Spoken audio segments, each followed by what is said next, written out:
Governor Pineda, Vice Governor Pineda, Congressman Gonzales, kasama ko. We came together, Chairman Andrea Domingo ng PAGCOR, Mr. Noel Manangkil of the Clark Development Corporation,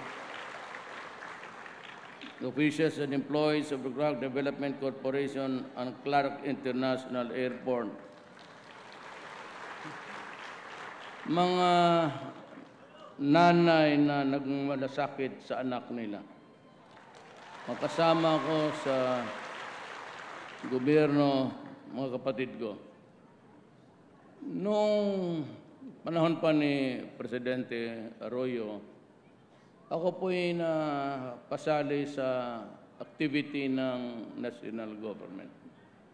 I was taken in by her, parang consultant, advisor, but that's a cabinet post. Hindi ako pwedeng maghawak ng dalawang pwesto, kaya consultant lang ako. She wanted me to join government at that time, but I consistently refused. Since Ramos, DILG, puro DILG yan. Hanggang sabi ko, ma'am, get me just as a advisor sa public order and security. So I used to go Malacanang even at night just to talk to the president and meetings. So alam ko ang sitwasyon ng bayan, more or less because I was there. When I was governor, I knew that we had a mayor rather. When I was a mayor of Davao City, I knew that we had a very, very serious problem. Drugs. Alam ko. Pero hindi ko alam kung gaano kalalim ang tama ng bayan. But in my city, it was to me a very serious problem. And I said that if I do not do anything, this city will never develop or improve. So yung naging mayor ako, kasi fiscal po ako, sabi ko sa mga tao, I want just a peaceful city. So yung unang pangpagulo doon, yung away ng militar, pati yung mga NPA, nagpapatayan sila, nagbabarilan mismo sa siyudad na. So kinausap ko ang NPA. Kung maaari lang po, total laki-laki ng Pilipinas, lumipat lang kayo sa ibang bayan. Doon sa Luzon, malawak. At marami kayong hingian. Huwag dito sa siyudad ko kasi mahirap lang. We're just trying to Mindanao tayo. Actually, we talk on the same wavelength. Ako po'y anak lang ng mahirap. Ang tatay ko'y pumunta ng Mindanao nung binata pa. Married in Mindanaoan. And yun ang buhay namin, talagang mahirap. So, natikpan ang kahirapan sa buhay po. At one time in our lives, ang aming bahay was demolished also. Because my father thought, being a lawyer at that, na akala niya yung wetland, pagkatpatan sa Bisaya yan, wetland. Akala niya bakante, yung pala may-ari na. Actually, yung sloganeering na go to Mindanao because it is the land of promise by the Americans was an American invention because they wanted people to work for them. Mindanao was a typhoon-free island. So nakita na nila doon na what you plant, you harvest. Visayas and Luzon, what you plant, well, you just have to keep on praying to God that no big typhoons will visit you to wipe out your crops. So gusto nila ng mga tao, wala silang makuha because the Moro would never really work for them. So yung go to Mindanao, at marami hong nahila doon. Pati maraming mga, there's a big community of Pampanggenyo doon. Ang pinakamalapit ko po, yung mga kababata ko, mga leasing brothers, anak ni Doktor, they were the ones, so sila Timbol, those were the guys na who made their millions also, nagnegosyo doon. Yung may mga pera, yung mga trabahante, wala. So there are Visayans who made it big, but till today, there are also some Visayans who, hindi tayo naabot ang swerte nila sa buhay. And they have remained poor. And so what I wanted was a city that was developed. Sinabi ko sa mga NPA, Adre, pareho man tayo ng balahibo, tumabi muna kayo dito. I mean, nakakaintindihan kami kasi lingwahe ng mahirap. At hindi naman ako but I was really all the time talking to them. And my mother. Nung panahon na, even when I was a fiscal, I was handling karapatan. Yung karapatan ngayon, Justice Alliance for Justice, Freedom, and Democracy. Well, I was handling it in the name of justice. Yung justisya lang naman na tama. Neither did I favor anybody na yung mga komunista. It was just to say that every time I had a fair shake in life. Kung na-mayor na ako, iba ang istorya. Because I had a 3-year limit. Yan, masama yung baltas na yan. Dapat palitan talaga yan. Baski sinong gobernador o mayor na tanungin mo, isang magbayad ng utang, tapos to get in the project, the money. That was an almost a reckless reaction to doon sa kay Marcos noong panahon na siya na president. Ano lang tayo sa yung galit na natin. Because that constitution was not a product of Marcos. He never took part in it. It was already 1935 constitution. Sila Claro Recto yun. Sila Quinten Paredes. Walang kasalanan itong sumunod. But because nangyari sa atin, yun, ang lahat ng ginawa ni Marcos, although it was not Marcos' constitution, sinira. Pati ang martial law powers ng presidente. The martial law powers is subject to review by the Supreme Court and by Congress.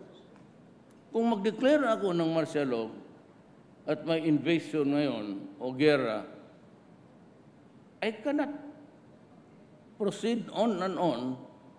Lalo na kung may gulo, pupunta pa ako sa Congress, pupunta pa ako doon sa Supreme Court. If there is anybody who would file a complaint to look into the factual, kung totoo ba. Which you cannot do. Kung magulo ang mundo, kaya nga martial law na para isang tao na lang ang magdirekta. Ngayon, ang problema niyan, kung findings ng Supreme Court at yung findings ng Congress magkalaban, hindi alam ng pulis kung saan siya magbigti. Pati yung mga presidente kung saan siya magdaib. Kung iba ang Supreme Court, magsabi ang Congress, yes, no ito, o no ito, yes, itong isa. Saan mo ako ilagay? Kaya kailangan talagang palitan yan. But there is a safety measure there. I'll just tell you later. But anyway, papunta doon. So sabi ko, alam mo, piskal ako, kaya kong basahin ang utak ng isang kriminal. 10 years ako fiscal. I could read your mind if it's a criminal mind. So, when I became mayor, diretso na ako. Umalis kayo sa Davao. Huwag ninyong sirain ang mga anak namin. Because if you deprive us of the youth for the next generation, I will kill you. Do not destroy my city.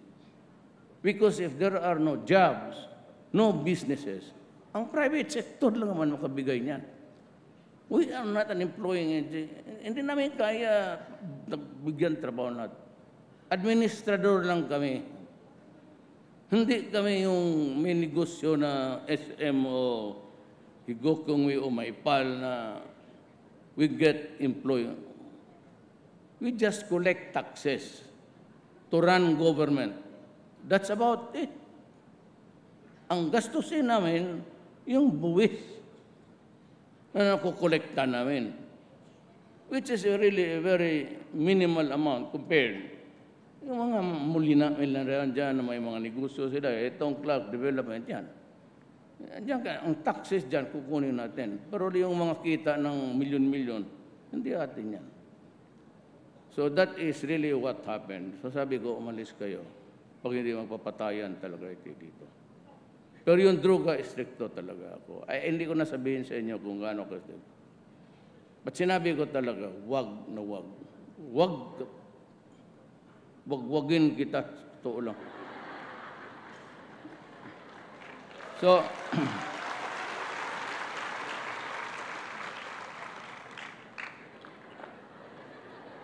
di alam ni ma'am yan, Presidente, kasi mainit talaga ulo ko. When we were talking, yung kami lang sa kabinet, pag nagagalit ako, nagmumura ako, siya nga magsabi, Rudy, relax ka lang. Ganun talaga ugali ko.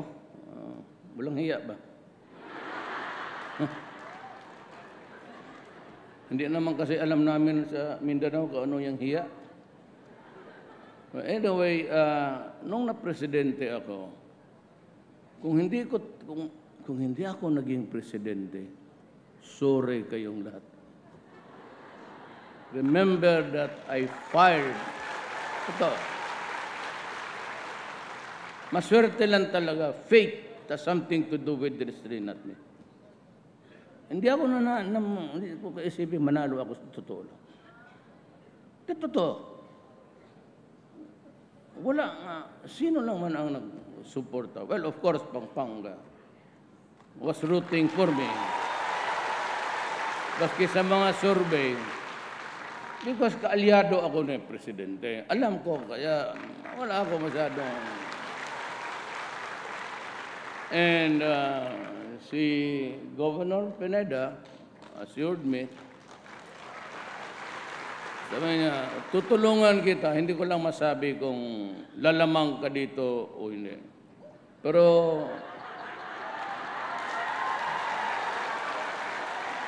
kung matalo ka lang ng 2 boto, pasensya ka na. Ibig sabihin, tabla lang yan. You know, ang suporta ko dito ay Marcos. Pero hindi ako bata ni Marcos. Ang tatay ko noon, governor ng Davao, when Marcos won for the first time, he took in my father as one of his cabinet member. Yan ang ano dyan. Kasi sila, Bogokski, hindi naman alam kung ano ang istorya ng. Basta sulat ng sulat lang, bata ni Marcos. Hindi ako bata, kaya lang, out of, yung alliances. Saan man ako mamili rin ng presidente? Sabi ko, I fired 7 generals. What were the crimes? Drugs. Yung isa, police aid pa ng IDCAMP ni yung ginagamit mo na ribbon, pantali dyan sa.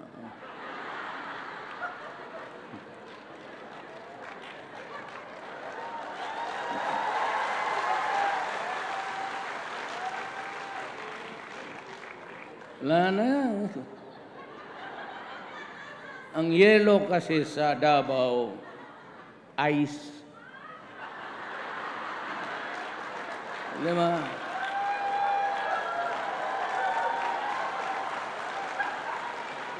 Ganun ba rin ang tawag dito sa yellow? I think somewhere in Pampanga, yellow ang tawag nila ng ice. Huwag na yan. Natunaw na yan. Huwag mo nang pakialaman yan.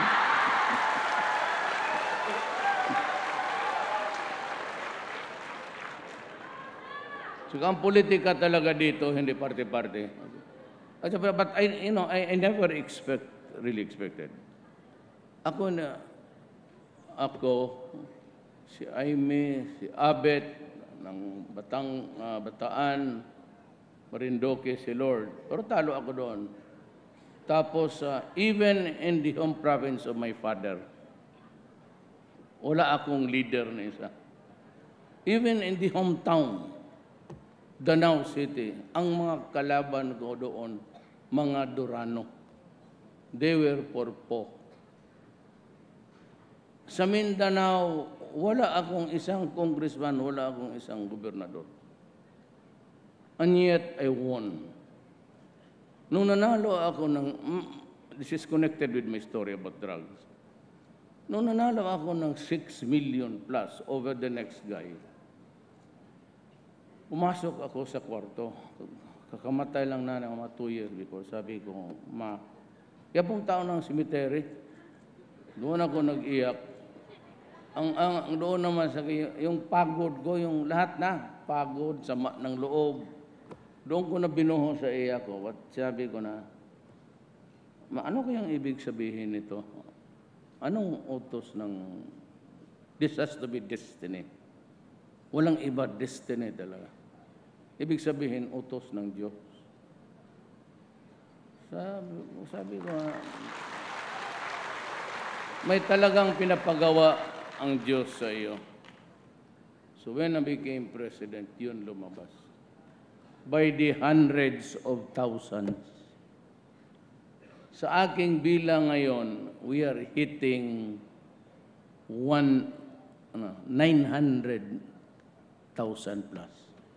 Before the year ends, it will be, I am sure, hit the million mark.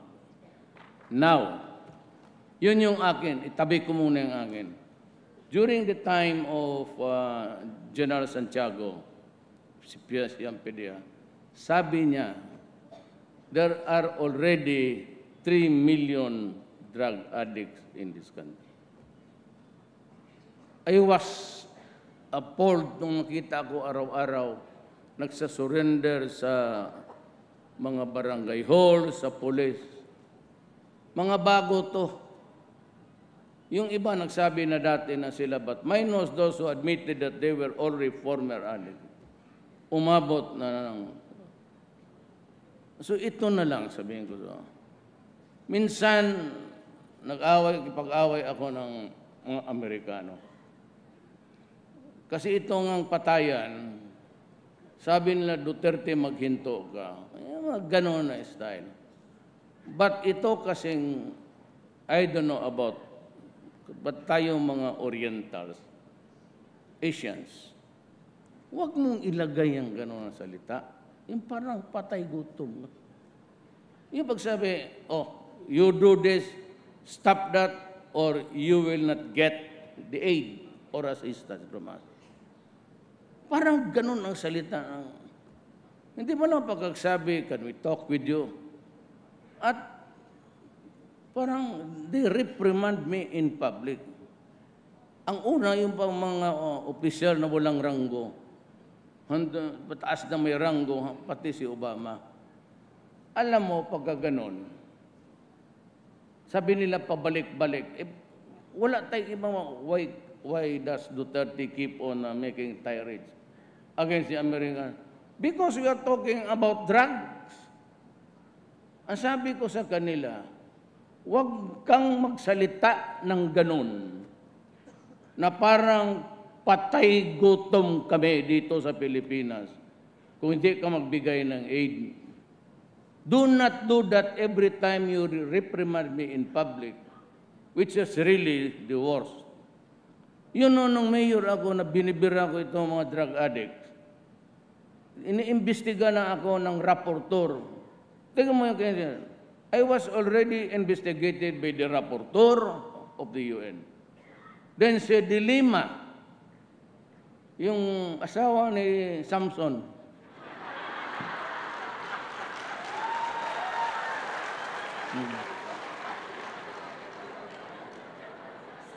she investigated me.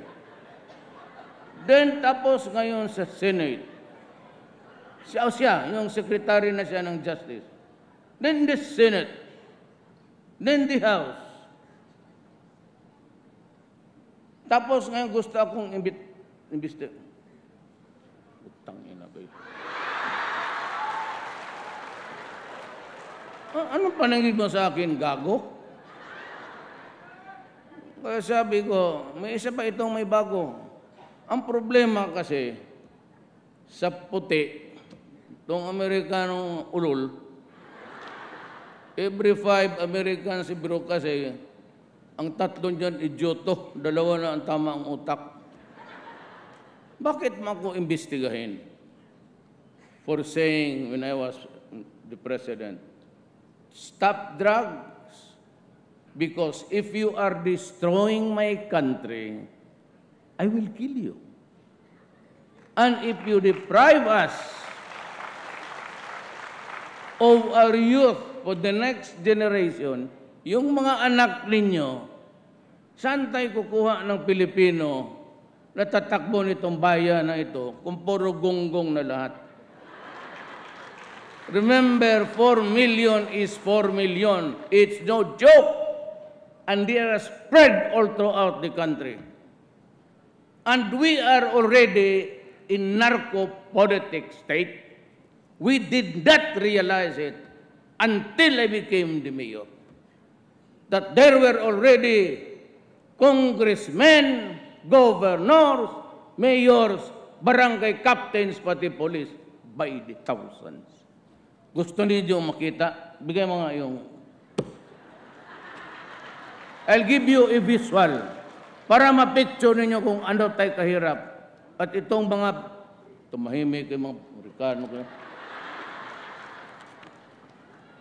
ito ang drug industry natin.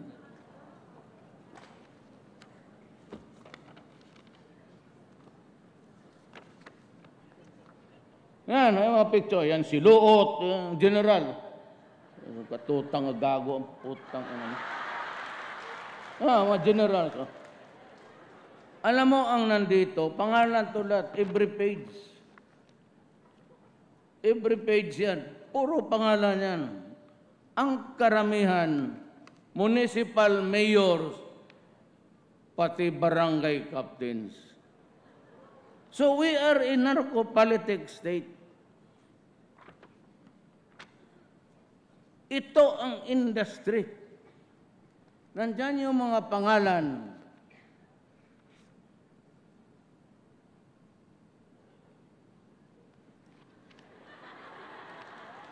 Kasi patay, listahan pala ng patay.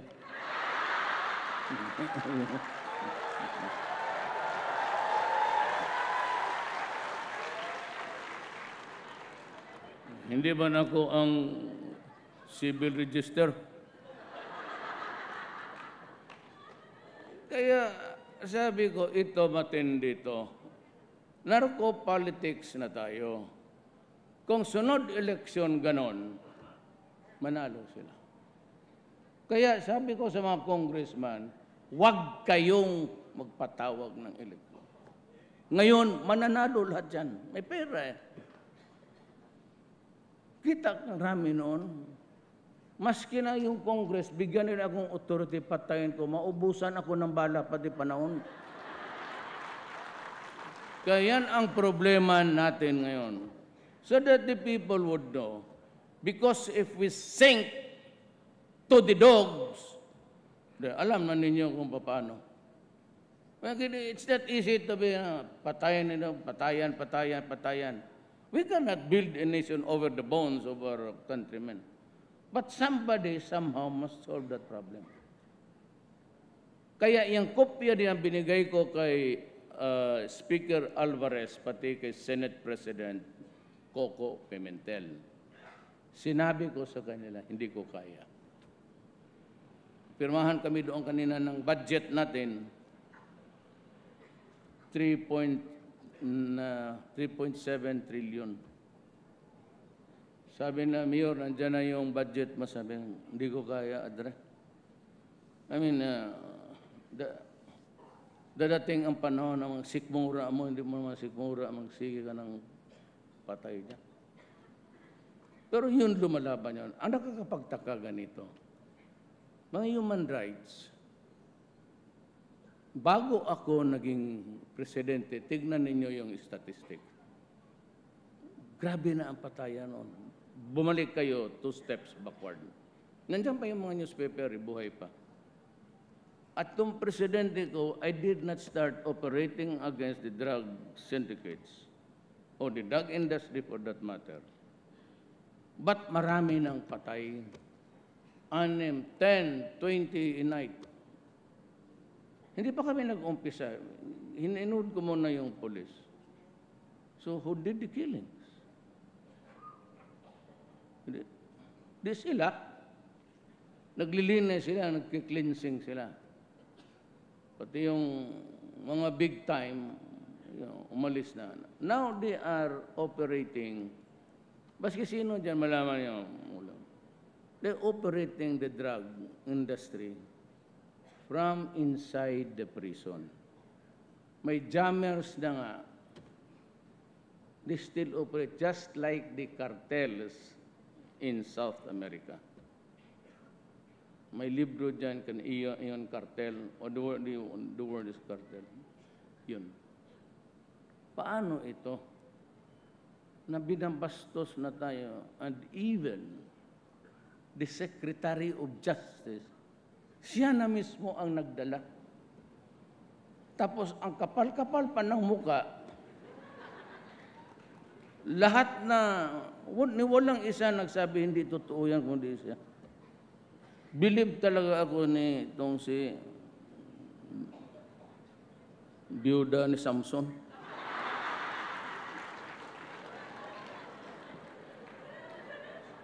Hindi, nakakita man ako ng sugapa na babae sa buhay ko.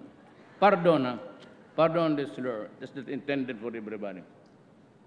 I am zeroing on a specific. Believe ako. Believe ako sa ang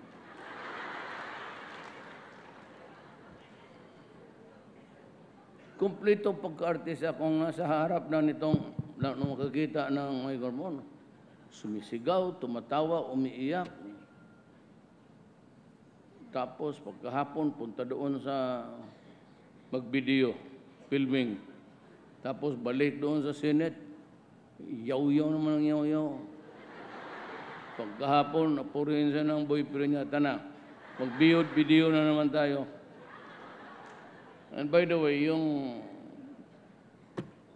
galit ako sa itong Central Bank, ma'am. Alam mo, itong AMLA, ito yung nakikita lahat because they have this blanket authority masilipin nila. Sinabi nila ako, marami akong 211 million. O bakit hindi ako dinimanda? Di ba, nung bilyon-bilyon, sabi na inquiry, yung lahat ng garbage, kasali na dyan, ABC na lahat. Ako sinasabi ko, hindi totoo. O ngayon, nandito, bakit hindi ako totoo may 211 billion ako? Bakit hindi niyo ako imbisihan? Sabi ko, papailan ko kayo ng kaso. Putang yan. Hindi nagtatrabaho yung mga gagong yan. I just gave a warning sa Malacanang kanina. Sabi ng NBI, sir, tinun over na, pero walang analysis yung flow ng ano. They're supposed to do that kasi trabaho nila yan. Sabi ko, bantay kayo, kaya pag hindi, tangina ko, hindi ko, dadamputin ko kayong lahat. Kasi I could charge you for, bantay kayo, if I charge you for something at may naisip na ang Justice Department, I will personally arrest you. All of you. Pati rin kay Jack Lam. Alam mo, Meron silang, tawag nitong putang inang laro na ito, online. Dito, ang sugal natin, tinatax. Pero yung sugal sa labas, tumatanggap sila, wala tayong record. Sabi ni Andrea, wala tayo dyan. Ay, sabi ko, so magkano? Yung pesa, kaya walang tao dyan, wala akong nilagay dyan ngayon. Hanggang naghanap ako ng proverbial the honest man. Di ba yung tao nagdadala ng lantern baski araw? Bakit gano'n? Naghanap ako ng honest na tao. Wala pa akong makita. Baka nandito sa Pampanga.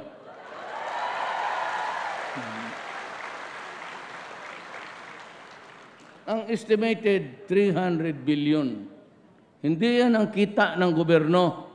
Yun lang pupunta dyan sa PESA head. Maraming nagre-recommenda dyan, alam ko. Hindi ko lang sabihin. Pwede talaga, was never tempted to sign ito. Even sa military, naghanap ako. Kasi trilyon ang nawala natin dyan. Tatanggap sila ng posta sa labas. Hindi naman kasali doon sa recording nila. Dito lang. Kaya pina-aresto ko yung buang. Tapos sabi ng NBI, umaga eh. Sabi ko, putang inang arestohan mga gagong yan. Sabi niya, sir, wala mang kaso, walang charge. Sabi ko, arestohan mo. Anong charge?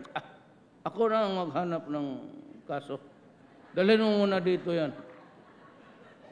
Putulin mo yung ulo niya, wala namang kaso-kaso yan. Ilang araw lang man yan sa Diyos, tapos mawala man. First month,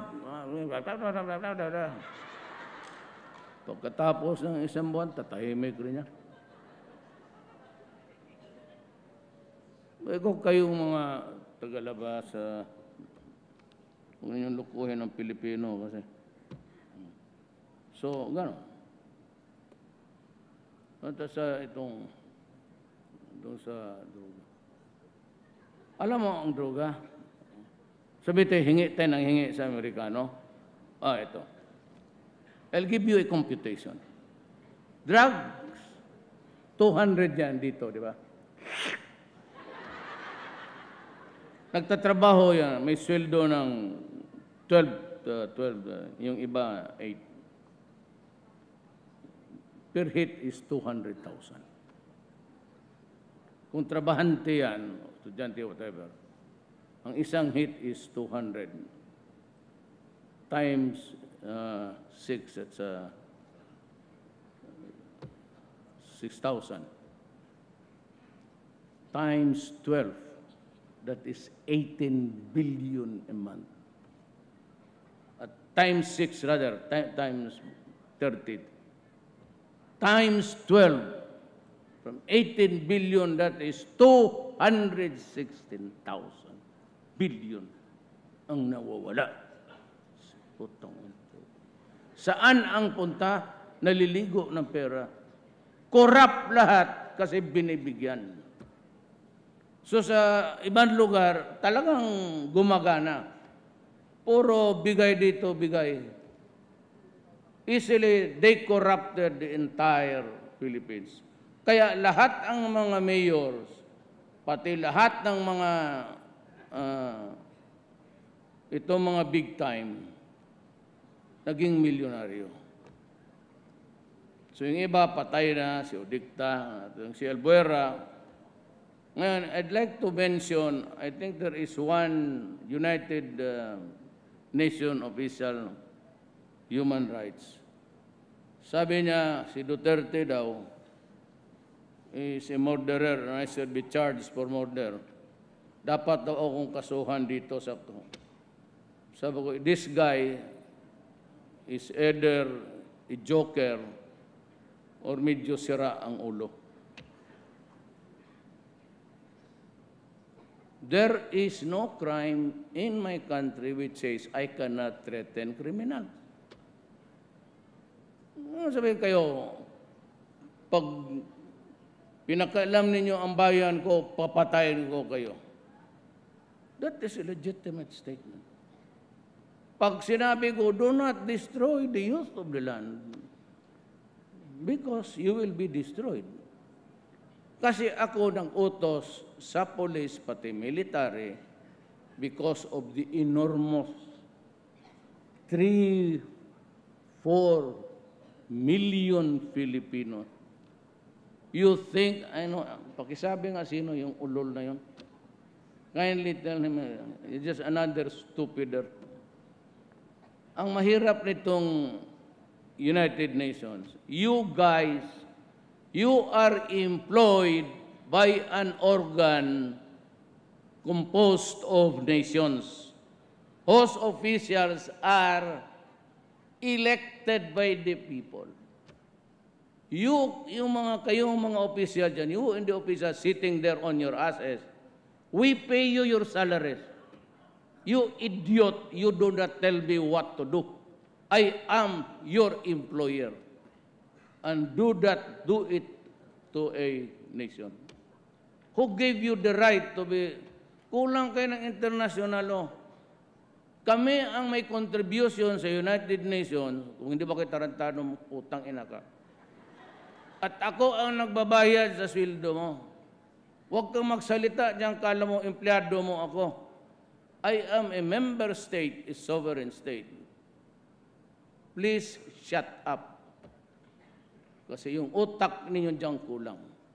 Do not do that. You're just an employer. Appointment kayo. Got it? You are just employees of an office there whose subsidy comes from the pocket of the member states. And you do not have that authority to be, you strut around as if you're also a sovereign idiot. Sabi ko sa inyo, bugo kayo, go back to school. You have not learned, you are there, United Nations, you do not know diplomacy. You do not know how to behave to be an employee of the United Nations. You do not talk to me like that, you son of a bitch.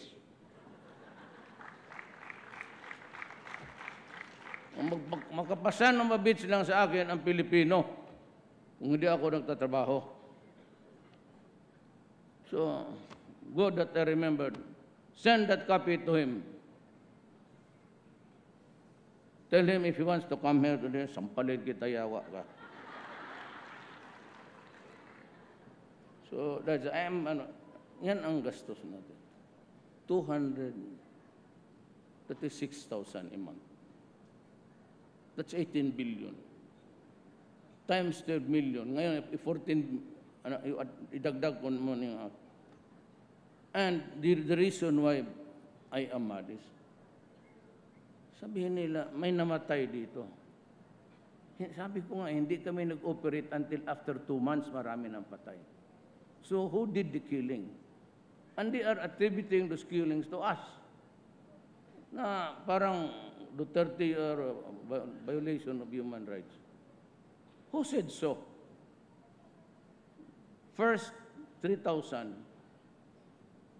Tanungin kita, who was my 50th victim? Sige daw. Kuha ko ang patay. Sige. Sino yung pinaka 150th victim ko? Tell me the name, sex, residence, anong trabaho niya? It's just easy to convict a person in criminal proceedings. Subukan mo, papuin kita dyan sa witness stand. Paikutin kita isang araw. Ang akin dito, mahal ko ang bayan ko. Kaya ako tumakbo. And please do not, during the debates, we were asked, ikaw ba'y papayag ililibing si Marcos ang libingan ng mga bayani? Ang tatlo said, no. Ako at si Biday naging yes kami. Ang akin, wala doon yan sila except that Dalawa lang kasi sa batas. Sundalo, presidente. Period. Walang sinabi, hindi siya maglibing, kung may kasalanan siya, nagmarsyalo, maraming naman. Yung sentimento, except if the sentiment is strong, that would amount to, wala. Sinabi lang, sundalo o presidente. Period. Yan ang experience ko. I complied on my promise. There will be no corruption. I will assure you, there will be no corruption. Yung pera ninyo dadating talaga sa inyo. Every cabinet meeting, nagwa-warning talaga ako. Kasi pag hindi, yung dalawang immigration commissioner, nung nasabit dito, I fired them. Do you know who are they? My fraternity brothers. Pinalis ko.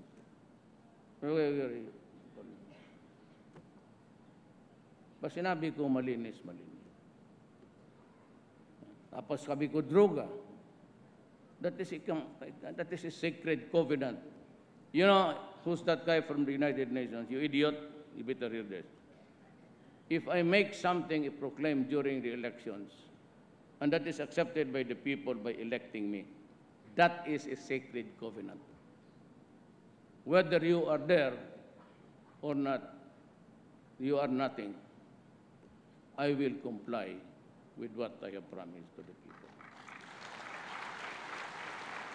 Then the other one is yung criminality. Total ako yung mayor ako sinabi ko, all that I have to do is to make the city peaceful.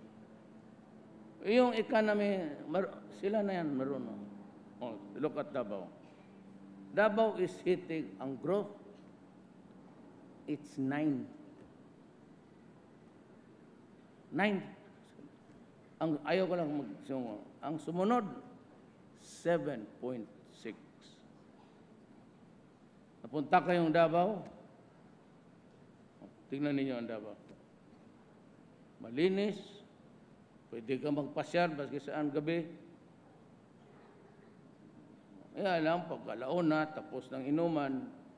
At sa Davao, hindi ka makasigarilyo baski nagalakad. Lalo na ito park.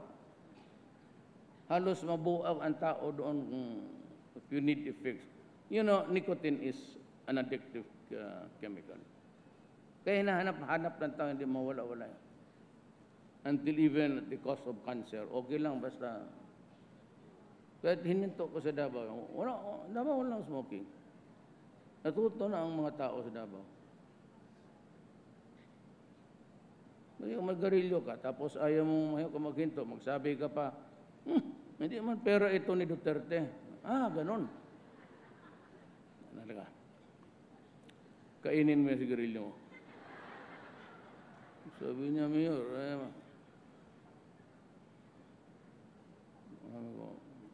may baril ako dito. Papiliin kita. Pasabugin ko yung bayag mo. O maghinto. Kainin mo. After that incident, wala na. Ang tao kasi hindi mo madala kasi na, Adre, pwede bang hintuin natin ito? Kakaya naman kay ano. Hindi mo madala ng gano'n. Pero bigyan mo isang example. Bakit sa Davao wala masyadong meron? Alam mo, may kwento ako sa iyo.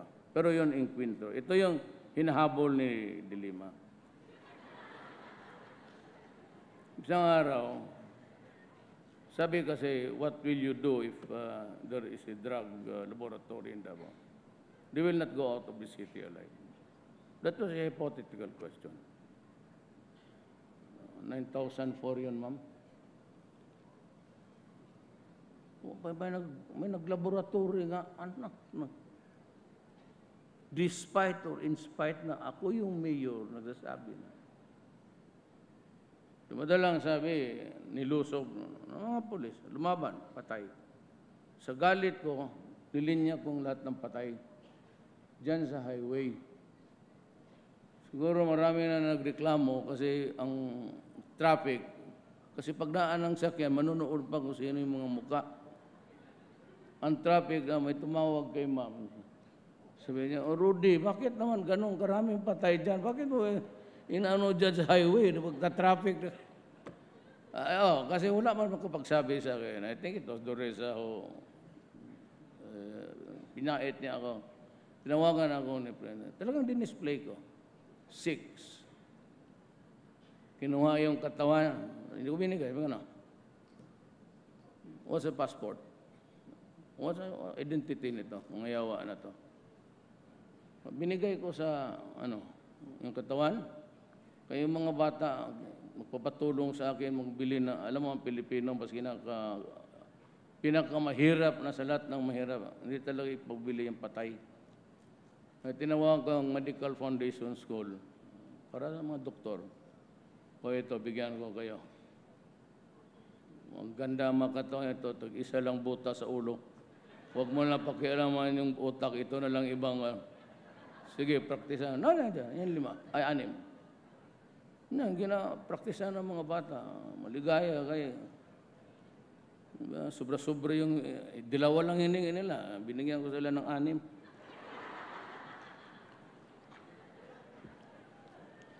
Hindi ako nagiging ng discount. Libre talaga. Ano na yan? Anyway, it's getting late. I'd like to apologize to the President for my language. Minsan kasi ambunga nga ako. Tama yan. Hindi ko pa naisip lumalabas na. Sabi na mga...